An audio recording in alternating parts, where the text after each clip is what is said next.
Hi friends, మీకు ఈ video నచ్చితే ఈ వీడియోని లైక్ చేయండి, సబ్స్క్రైబ్ చేయండి.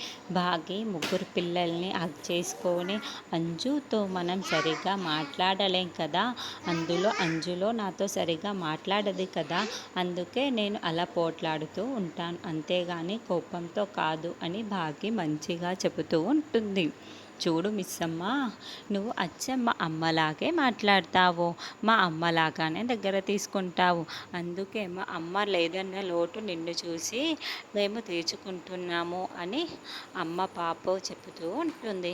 చూడమ్మో, సండే మనం ఎవరికీ చెప్పకుండా పార్లర్కి వెళ్దాము, అట్నుంచి అటే ఐస్ క్రీమ్ తినేసి వద్దాము అని బాగా చెప్పడంతో, ఏంటి మిస్ అమ్మ, నేను మా అమ్మతో కలిసి పార్లర్కి వెళ్ళి అట్నుంచి అటే ఐస్ క్రీమ్ తిని వస్తాను అని నాకు మా అమ్మకు మాత్రమే తెలిసిన సీక్రెట్ ఇది, నీకెలా తెలుసు, వీళ్ళకి కూడా తెలియదు అని అమ్మ చెబుతూ ఉంటుంది.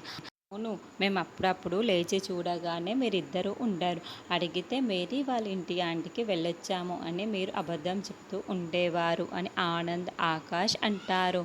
నీకెలా తెలుసు చెప్పు మిస్ అమ్మ అని అమ్ము పాప నిలదీస్తూ ఉంటుంది. నాకు పక్కింటక్క చెప్పింది అని బాగా అంటుంది. ఏంటి, పక్కింటక్క చెప్పిందా? లేదు లేదు, ఇది మా ఇద్దరికి మాత్రమే తెలిసిన సీక్రెట్ అని నేను ఎవ్వరికీ చెప్పనని మా అమ్మ నాతో చెప్పింది. మరి పక్కింటక్కకు ఎలా చెప్పింది అని అమ్ము అంటే, ఏమో, ఆరు అక్క పక్కింటక్క ఇద్దరు ఫ్రెండ్స్ అంట, ఎప్పుడో మాట్లాడుకుంటున్నప్పుడు మాటల్లో చెప్పి ఉండవచ్చు అని బాగి అంటుంది. లేదు లేదు, ఒకసారి సీక్రెట్ అన్న తర్వాత మా అమ్మ ఎవరితో చెప్పదు, అంతేకాకుండా మా అమ్మకి హైదరాబాద్లో ఎటువంటి ఫ్రెండ్స్ లేరు అని అమ్ము అంటుంది. అయ్యో లేదు అమ్ము పాప, మీరు అప్పుడప్పుడు హైదరాబాద్కి వస్తూ ఉంటారు కదా, అప్పుడు వాళ్ళిద్దరూ ఫ్రెండ్స్ అయి ఉండవచ్చు, పక్కింటక్క ఎప్పుడు ఆరు అక్క గురించి మాటల్లో చెబుతూ ఉంటుంది అని బాగి అంటుంది. అలా అయి ఉండదని అమ్ము అంటుంది.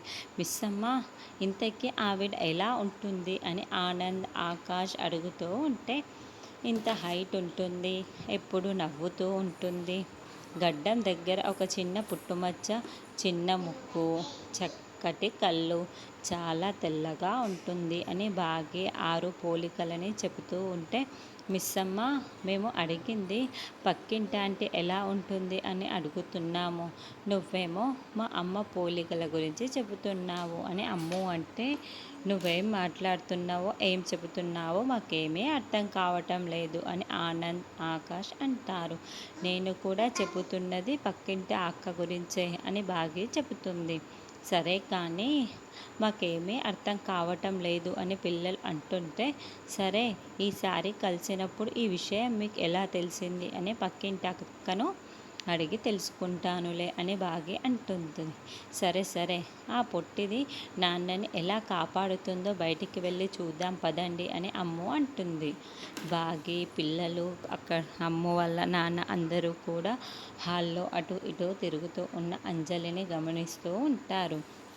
ఈ అంజు ఏంటి, చిల్లర పారేసుకున్న పాడిలా అలా తిరుగుతుంది అని సదాశివం అంటే, మామయ్య గారు, ఆయన్ని కూల్చేయడానికి ఈవిడ గారు తెగ ఆలోచించేస్తున్నారు అని బాగా చెబుతూ ఉంటుంది. డాడ్ ఏంటి, జాగింగ్ చేస్తున్నట్టు హైదరాబాద్ నుంచి అదా సూర్యాపేట వెళ్ళిపోయారా ఏంటి, ఇంకా రాలేదు, గేట్ వైపుకు చూసుకుంటూ ఉంటుంది. డాడీ వచ్చేస్తున్నారు, కాక పట్టడానికి చాలా ప్రిపేర్ అయిపోయాను కదా, ఖచ్చితంగా డాడ్ ఒప్పుకునేలా చేయాలి అని అంజు అనుకుంటూ ఉంటుంది.